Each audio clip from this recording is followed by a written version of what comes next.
मंडळी, आज आहे 25 जुलै आणि आज आषाढी एकादशी आहे. तर सर्वांना आषाढी एकादशीच्या खूप खूप शुभेच्छा.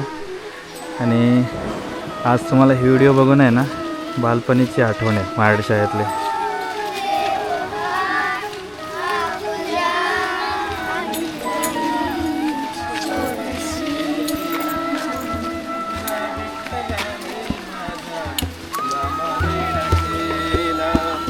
सांग